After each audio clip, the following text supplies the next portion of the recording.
Ladies and gentlemen, welcome to another episode of the Jim K. Ford Sens Nation podcast. My name is Steve Warren, along with the coach Greg Kennedy, and we're coming at you moments after the NHL trade deadline 2026 came to a close. Such as it was a fairly quiet day around the NHL. There were some deals, but not exactly many of the blockbuster variety. We'll talk about all the Sens deals that went down. It's a far cry from last year when they made some serious changes. They did nothing on the actual trade deadline day, but they did make a couple of deals on the Thursday on the eve of the trade deadline that have since gone down since we last got together in our most recent episode. Greg, how are you today? I'm good, Steve. And they also won a game on Thursday, too, to close the gap down to 4 points. 4 points out of a playoff spot, 4 points out of a playoff spot now. So maybe that factored into some decision-making today by Steve Staios and the management group of the Ottawa Senators.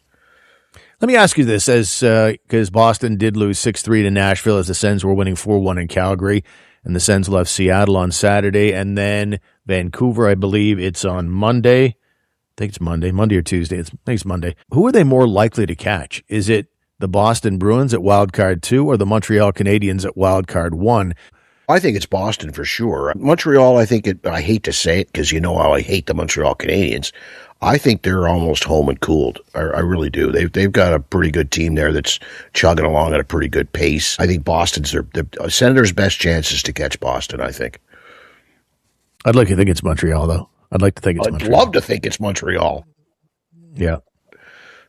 Anyway, there was a nice win in Calgary. We'll get to that in a moment. Calgary was pretty active on trade deadline day, one of the few sellers around the league. But on deadline day, the Sens did absolutely nothing. However, on Thursday, they basically picked up, and it's funny, there's a bit of a comparison that could be made between the Sens and the Canadiens, because earlier this year, the Habs picked up Phillip Danault from the LA Kings, and he's having a dreadful year as compared to last year. And basically, it's the same thing here. Both guys are defensive forwards, had great numbers last year, terrible numbers this year. And so the guy we're talking about is forward Warren Foegele. And I think that it was Danault and Fogle who were fives on the LA Kings scoring list last season. And of course, as tradition has it, they lose to the Edmonton Oilers in the first round of the playoffs. But Fogle is now a member of the Ottawa Senators. The Sens give up a second rounder, which was Buffalo's at one point. It came over in the Dylan Cousins-Josh Norris trade. And so you also saw a swap of third-round picks, very conditional. Oh, my God, it's like 5 pages of conditions for a swap of 2 third-round draft picks. But okay, very boring, very dry, so we're not going down that road. But what say you about the acquisition of Warren Foegele? I'm okay with that, especially when he's got a year left, right? Like that looks good. It looks better. I didn't think the Sens were really looking for any rental type players because it'd be silly to give up what few assets they have to bring in a rental when you're not even guaranteed to be in the playoffs yet. So I'm okay with it. The guy brings speed. He's definitely, if he's going to slide right into, say, a David Perron role in the middle six on a wing, he brings more speed. He brings more size. It's a totally different game that he plays. And he's younger. I think it's a tidy little bit of business, I think. Very good defensive player and penalty killer, and that's certainly an area where the Senators lack. Their penalty kill all season long has not been good. That's been well documented. So he'll help in that area. But it is just such a tremendous drop-off from where he was last year. He had 24 goals. He had over 20 goals each of the last 2 seasons, one with LA and the year before that with Edmonton.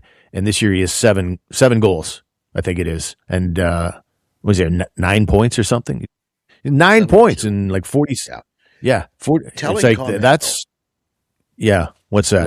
When he I heard an interview with him on 1200 today, and he didn't say it with any malice aforethought, just talking. One of the things he said he was looking forward to was playing in a different system. He talked about playing with speed. He said, I'm a guy who used my feet, my size, and he talked about playing in a different system. I wonder if that was, it didn't come out as, I hated playing in LA, it was a terrible system. It just came out as a genuine, honest response that maybe he might want to think about later as to what the true intention was or how it came across. But it sounded to me like, part of my problem this season is the way that we play in LA and what's expected of me and my role and my positional play. And and defensive side of the puck and all that kind of things. I think he's looking forward to playing with an up-tempo team with a different type of system, and I think that'll help a lot.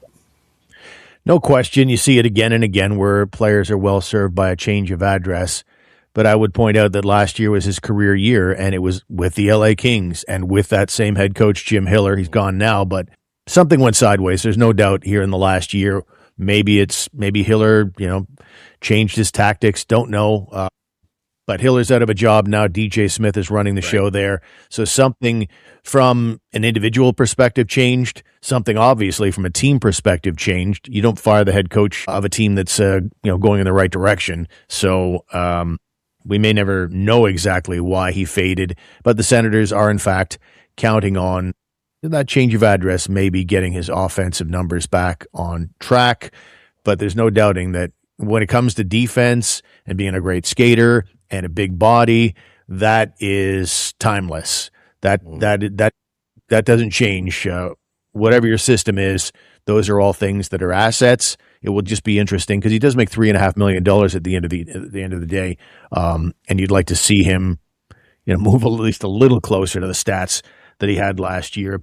Meanwhile, as you mentioned, David Perron is no longer an Ottawa Senator, so it kind of feels that way. That it's like, okay, Fogle is an upgrade on David Perron, younger, faster skater, probably more physical too.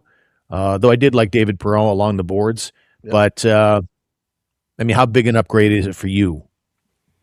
I think it's big because don't think about David Perron, the player of 5 or 6 years ago. Think of David Perron, the player of 5 or 6 months ago, right? Like what you were getting out of David Perron was replaceable in my mind. He's not a top 6 guy. He's more a middle 6 or bottom 6 guy nowadays, which is exactly what Fogle is. But Fogle's younger, faster, bigger, all the things you just outlined. He had less money. Isn't Perron at $5 million for the 2 years here?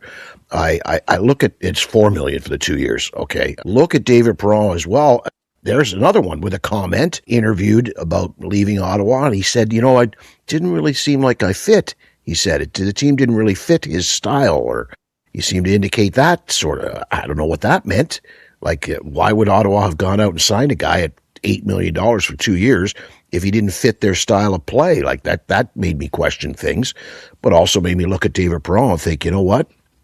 He's right, This is an up-tempo team. This is a speed team. And he's also in the same interview said, I'm not the fastest guy anymore. I'm not the fleetest of foot anymore. I never was.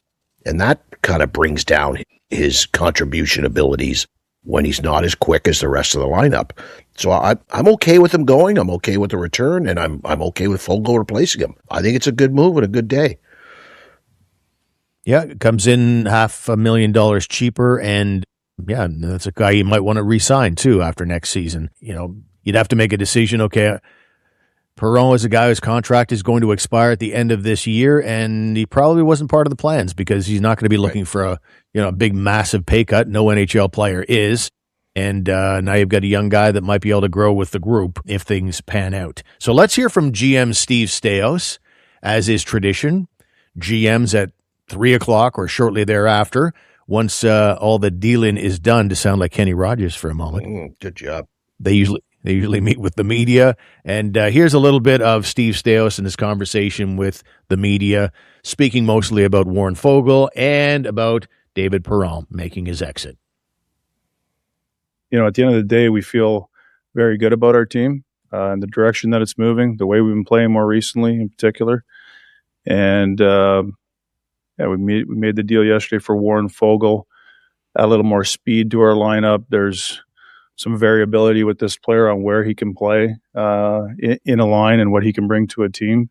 He's a big body who can skate. He had back-to-back 20-goal seasons. We like that makeup of player. David was a good player for us. He brought a little bit of what we needed at the time with what David brings with his, experience and competitiveness at a time where this group was continuing to grow.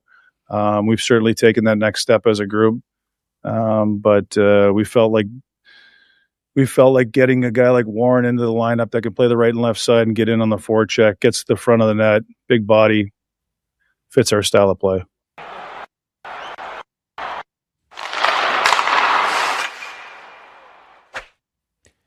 So there's GM Steve Staios in conversation with the media today, and that's sort of how he laid it out. But he also talked a little bit about the deal that didn't happen. He was asked about Stephen Halliday and the curious decision before the Calgary game.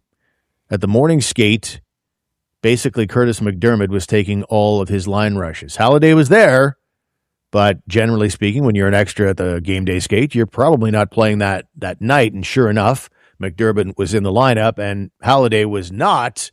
And Staios was asked about it, and he said that first he made a kind of a joke about the fact that McDermott, when he plays, the Sens record's really good. But then he talked about how it's a coach's decision. Calgary is a strong, tough team, and McDermott can sometimes be the deterrent in there, which that was kind of a hard one to buy on the eve of the NHL trade deadline.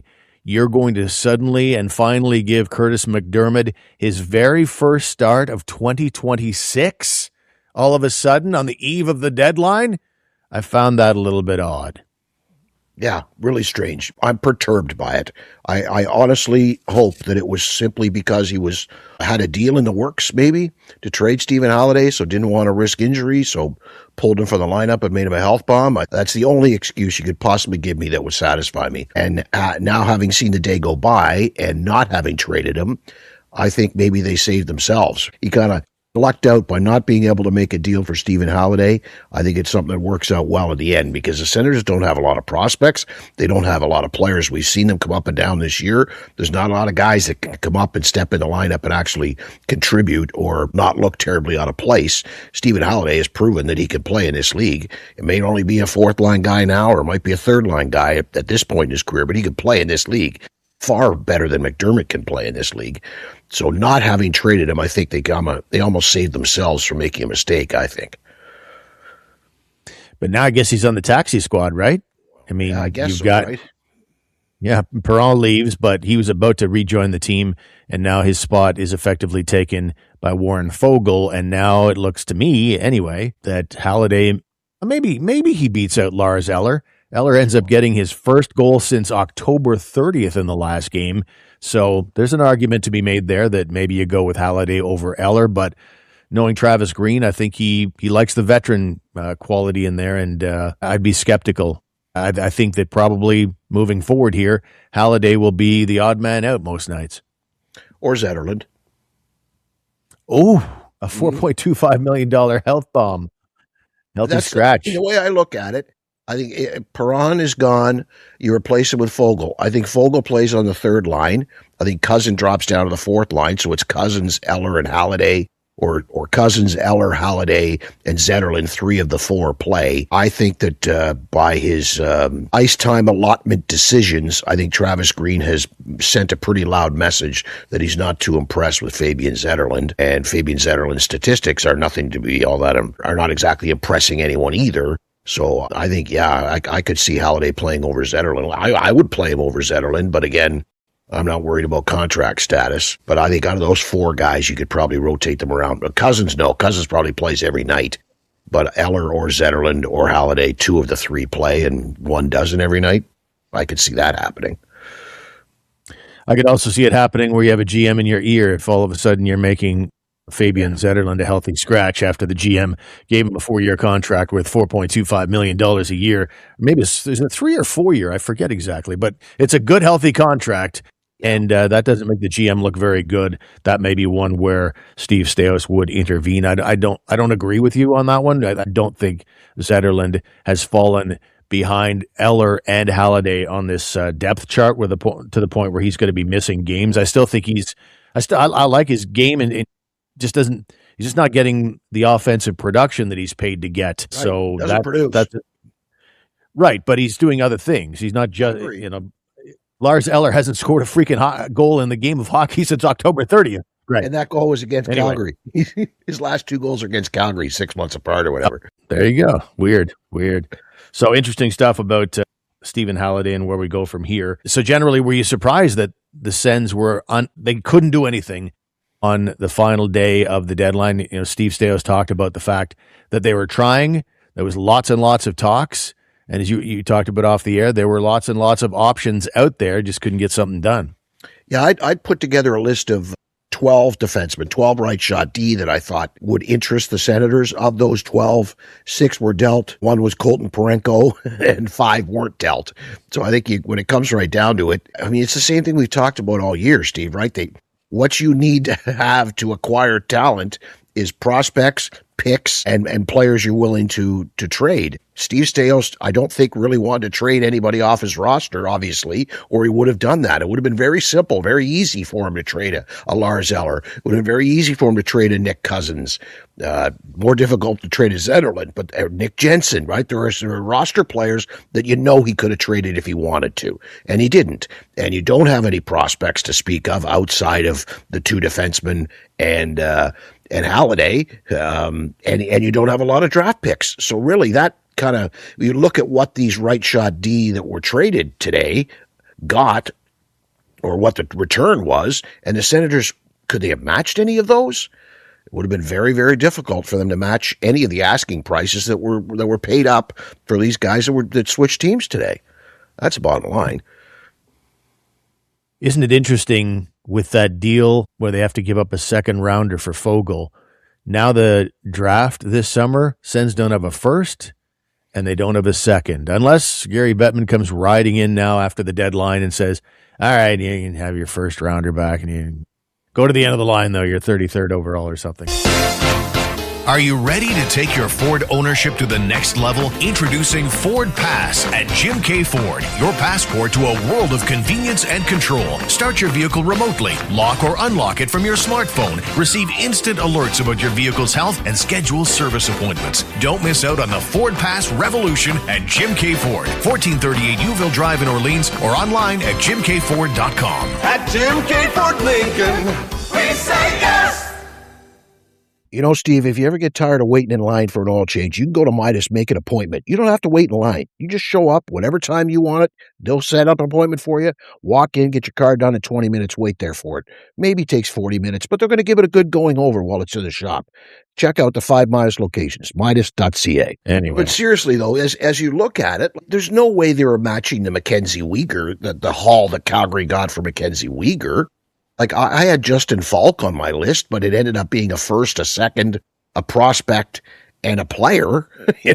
Like, you weren't giving that up. You don't have that. Who else was on my list? Tyler Myers was on my list. You weren't doing that. Luke Shen. Okay, maybe you could have got Luke Shen for a second. Maybe you could have, if you'd rather traded that second. But Luke Shen is old and slow, and I don't know that he would have necessarily fit in as a top 4. He's more of a bottom pair guy. I had John Carlson on my list as somebody they might have been interested in. But then again, what were you going to have to give up to get John Carlson? That obviously wasn't going to be in there. Then the goodies either. So, would it have been nice to grab Dougie Hamilton out of Jersey? You think Dougie Hamilton would fit nicely playing alongside Thomas Chabot? I think that could probably work. But no, you can't afford it to whatever's required. Zach Whitecloud would have been a nice addition, and I think he would have been just perfect to play second pair. But in the end, Calgary didn't even trade him either. All right, let's talk about some of those trades around the NHL. The John Carlson one is particularly interesting. Washington's ahead of Ottawa still in the standings, and yet they make a deal like that. They must be very pleased with the arrival of former Senator Jacob Chychrun. He is offensively doing all the offensive things for a defenseman. But Carlson has been such a good soldier for that team for such a long time, to the point where Alex Ovechkin today called it his worst day of his career or something like that. Like that strongly. And so what do you figure the Capitals are up to? Like they're not definite playoff threats. Or they're not definitely in the playoffs, but they're still a threat. And they give up a first round, or they get a first rounder and a third, and give up a guy who's been on that team for a very long time, and John Carlson. I was really surprised by that one.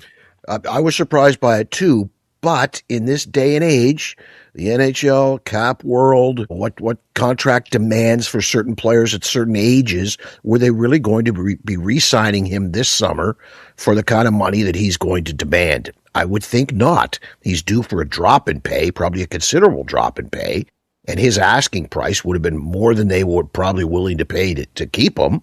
There's a bit of a redundancy now with the emergence of Jacob Chychrun there. They've got 2 other guys on the way that can play defense for them. In a sense, it's a hard decision but it's kind of a smart and the correct decision made by the Washington Capitals. I think here's a player who's a little bit redundant. We got to move on from him. We're not going to be able to keep him next year.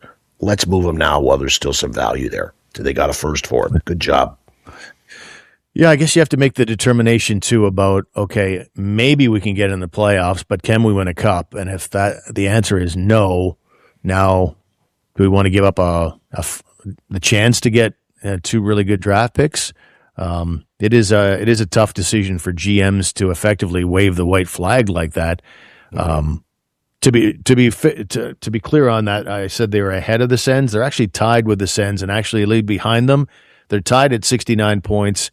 And they've played 2 more games, and they've lost 2 straight, so maybe they're getting their spidey senses going, and that's part of why they made that deal. Sometimes if you think you have a real shot of winning the whole thing, you say, free agency, we want all hands on deck. We think we can win this thing and deal with all that later, but obviously the Capitals have made some internal decisions. The Leafs, on the other hand, man, since that game against the Sens on Saturday, they haven't looked any better. You actually said they were the games before the Sens. They looked pretty crummy against Tampa and stuff, and they've looked bad since the Sens game on Saturday.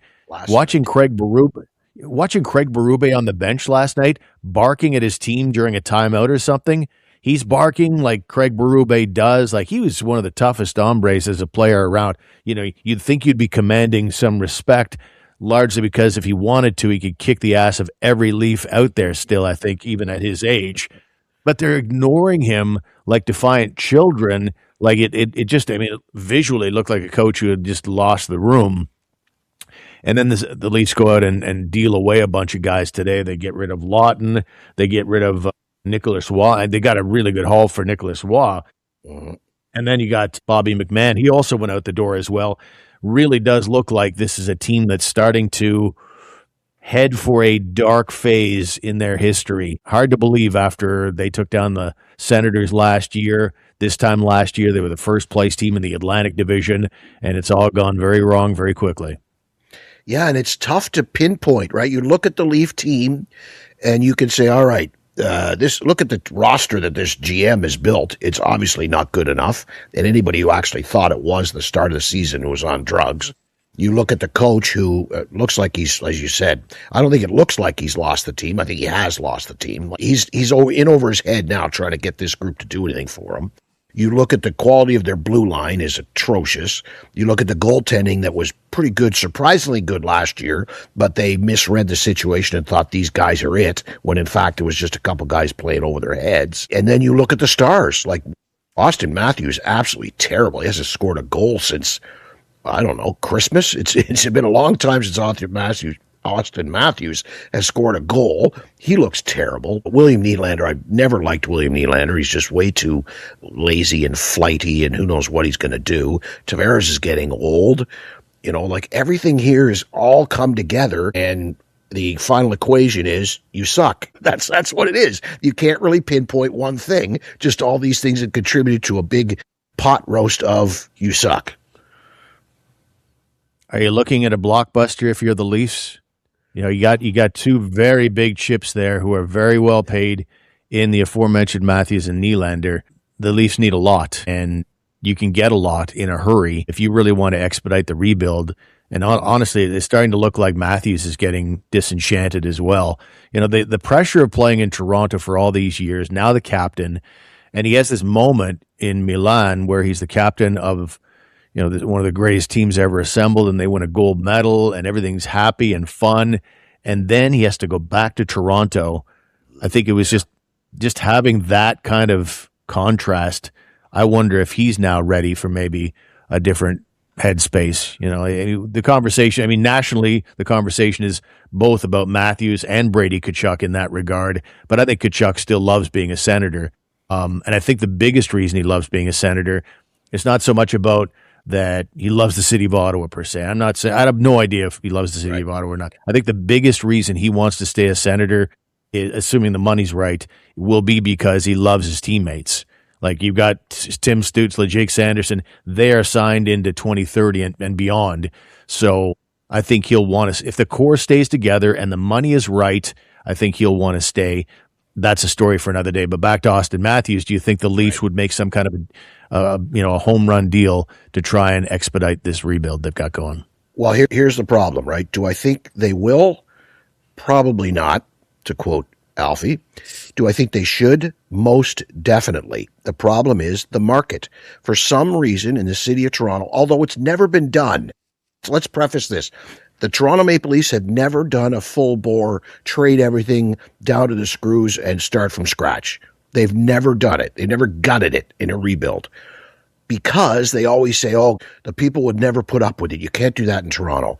Well, I grew up watching the Leafs in the 70s and the 80s, and the people put up with it and went to the games every night, and the team was terrible, and fans still showed up every night and sold the place out. The Raptors have done it. The Blue Jays have done it. The Argos go up and down like a toilet seat from year to year. One year they're great, one year they're terrible. They still stay. They still operate within their own budget and do their job. So I find it hard to believe that you can't do it. But I think that too many people who run the Toronto Maple Leafs from Keith Pelley on down believe that you cannot get away, can't rebuild. Toronto Maple Leafs could never be in a rebuild, can't show a sign of weakness. And I think that is one thing that's probably crippled this team from GM to GM to GM, from president to president, no matter who's in charge, whatever hierarchy group has been in charge from one to the next to the next. Constantly for years now, they're afraid to do a rebuild because they think the fans won't buy it. And that's probably why they won't do what's required here. If this team were in any other market, they would seriously look at the New York Rangers, they would seriously be thinking about some type of a rebuild. But I don't think it's going to happen in Toronto. It's a frustrating thing for sure. Everything has changed. The new president, GM, coach, and this team went through a really dark period. You look back to 2004, the final time they took on the Senators. They went through a 17-year window right after that where they didn't win a playoff series. I think it was 7 or 8 years directly after that where they didn't make the playoffs at all, but 17 years without making the playoffs. But then you get Austin Matthews come along, you get Mitch Marner come along, and now and Nylander and Tavares, and everything's coming together. And it's a frustrating thing when you think you've gotten this rebuild and you're on the right track, and then all of a sudden it never happens. You never really get close. You got to the second round just the one time with this group, and now it seems to be coming apart. Marner signs elsewhere. The dialogue about Matthews right now, whether he even wants to be here beyond this year, let alone any discussion about some kind of home run trade. So, yeah. It's awfully frustrating for Leaf fans, and I'm awfully broken up about it. Now, you might not like this, but I think the Toronto Maple Leafs may be the number one fatality of the pandemic. The Toronto Maple Leafs were built with all this, the core four, making all this money.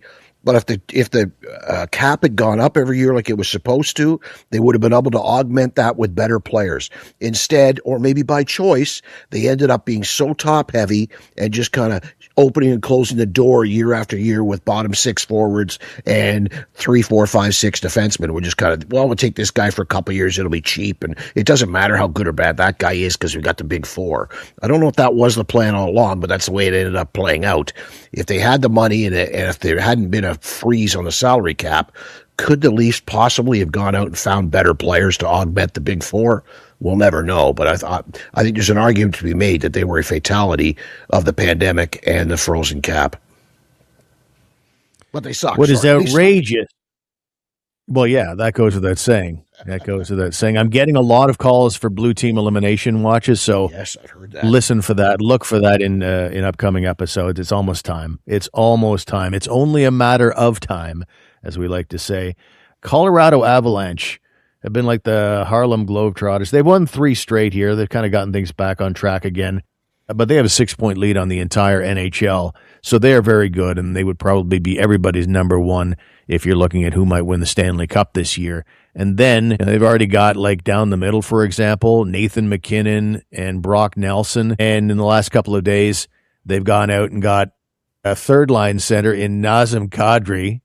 And they also added Nicolas Roy from Toronto, who is a fantastic fourth-line center if they decide to go that way. That is some serious depth at center, and that is, as they say, whether it's goal, you always say build from the net out, great goaltending, great defense and everything like that, but another key factor when you're talking about winning a Stanley Cup is strength down the middle, and I can't imagine being much stronger than they are in Colorado.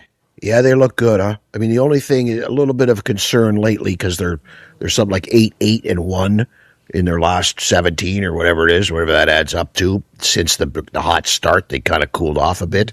But yeah, they have won 3 in a row. They're looking pretty good. They got Nazem Kadri back. They had Nick Roy, and the carpentry shop playing goal. They look good. They look good.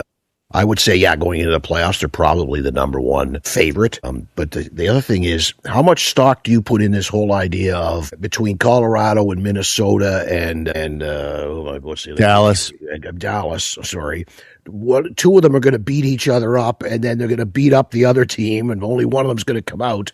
So how much stock do you put in this theory that, you know what, some team from the East could just kind of slip their way through, or even the Edmonton Oilers, who could maybe, if they get their crap together and can come out of their division, they're going to get a beat up team in the third round. And who knows, maybe it finally is Edmonton's year, or is it like a Tampa or a Buffalo's going to slide through the East fairly easily because it's wide open? That one of those big three they're going to beat each other up, and none of them are going to win. That's a big theory that's floating around these days. What do you think? Well, I think it always comes down to number of games played. I think every playoff series, you're dealing with nothing but good teams. And if you can get by another team in 5 games versus 7, that's obviously going to be an asset moving forward for you. Your guys aren't going to be nearly as physically taxed.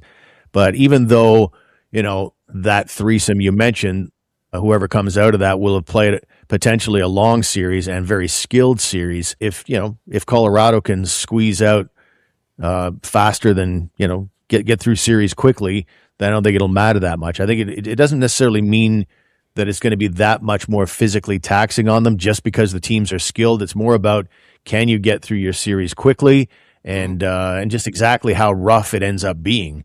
Sometimes skill series go without much in the way of physicality because it's so fast and so skilled and so good, whereas maybe a lesser series, you can catch the guys easier. There's bigger hits and things like that. True. So that's sort of how I look at it, but I understand the point completely. It certainly could go that way. A lot of emotion goes into it, and when you have 3 skilled teams, you're likely to have longer series too. And do you think that the rest of the East should just shut it down now? Because Tampa has acquired Corey Perry, so they're going to the Stanley Cup final, and the rest of the East should just shut her down. You're done. They'd probably have a bit of an issue with that in Carolina. One of these years, Rod Brind'Amour is going to get himself in a Stanley Cup final. My God, he's got every year he's got such a great regular season record, and he's done some things in the playoffs, but he just can't get over that hump. He's never been to a cup final yet, has he? They haven't even won a game in the conference finals.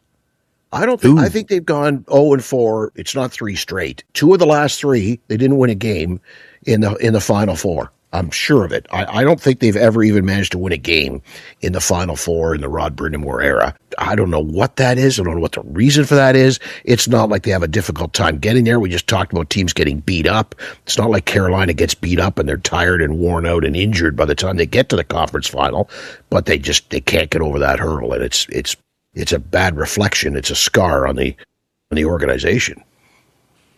They got their first win in the conference final last year, 1 game. So you're off by 1. 1 win. One in 3 years. 0-4, 0-4, 1-4. Not good. Not great. Yeah. Anyway, what is good is the consistency of that team. Since 2021, first, second, right. Rod Brind'Amour, man, he seems like the kind of coach you would go through a wall for. He played the game, obviously, and he played the game the right way, and he's coaching the right way. He communicates with the men like men, and just, I don't know if you've heard any of his speeches in the dressing room, just seems like a really good coach that you want to play for. And if the Sens are not in the playoffs, that might be one of the teams that I glom onto, as I'd like to see that guy get over the hump, to be honest. I would. Yeah. So that will, I think, about do it for today, I think. Yeah, we can also talk a little bit about the Calgary game. It was surprising, you take on the Edmonton Oilers, 2-time Western champions. You're thinking, okay, that'll be a tougher out for sure.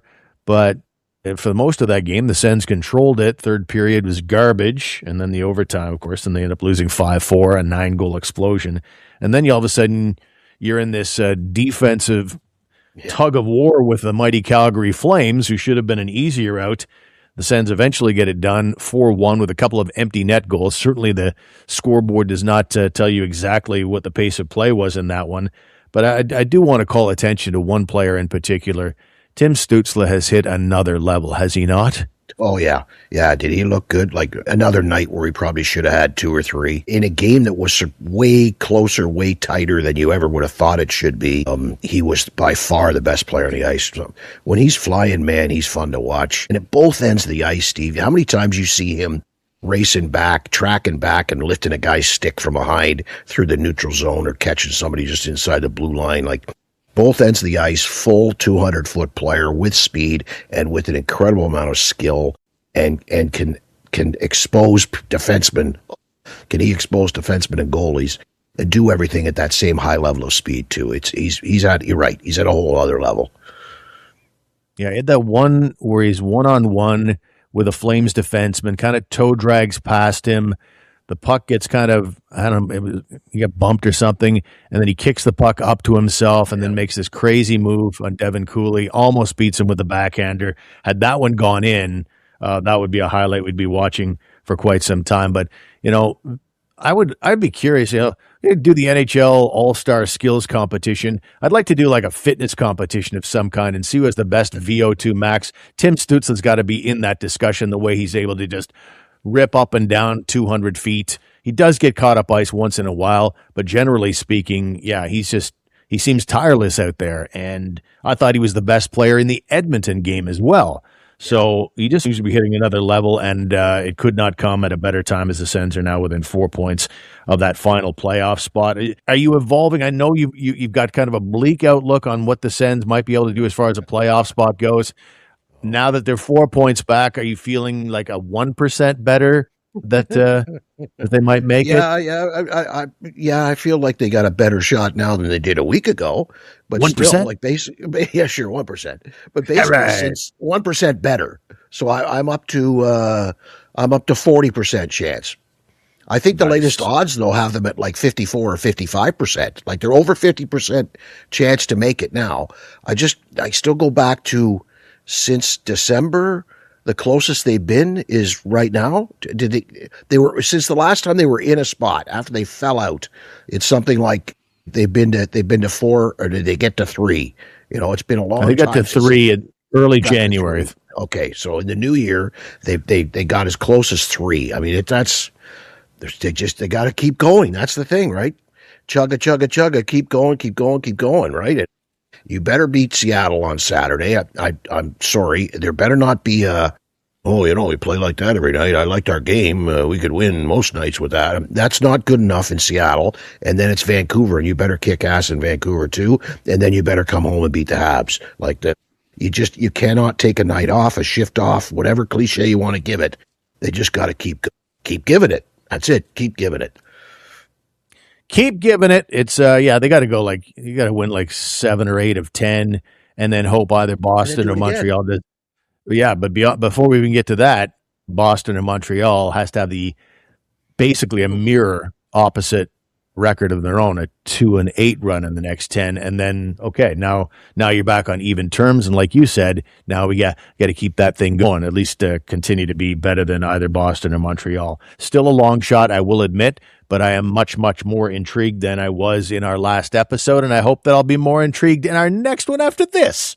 So Seattle will be the opponent on Saturday night. That'll be a 10 o'clock start, so a little late night action. That's Saturday night, though. Have a pint.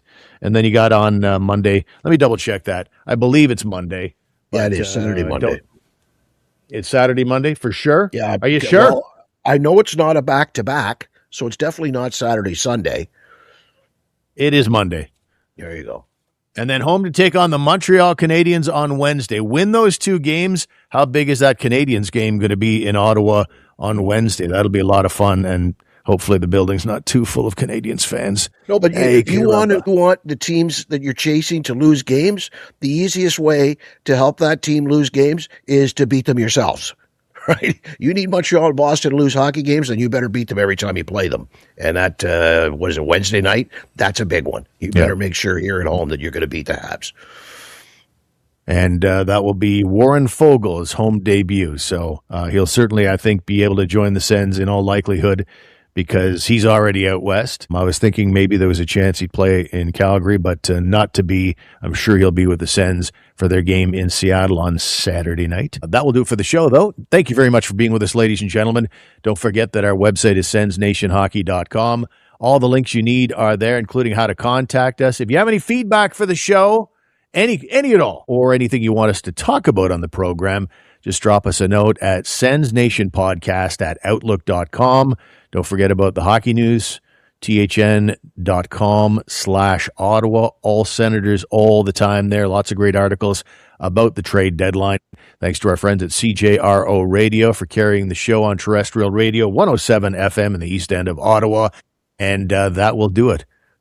Oh, we also want to thank our great sponsors, Jim K. Ford, our title sponsor, and Midas Ottawa.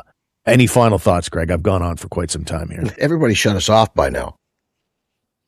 How dare you? How dare you? Have a good night. Have a great enjoy the game in Seattle. I'm looking forward to seeing who the after hours guest is with Scott Oak. Maybe it'll be a senator. Really? You're looking forward to that? Yeah, if it's a senator, I am. Look, I love that show. You don't watch After Hours with Scott Oak? Not a 10 o'clock face-off. Well, it's called a PVR, Steve. Invest in one. All right, fine. Ladies and gentlemen, have a great evening, and we'll talk to you in our next episode.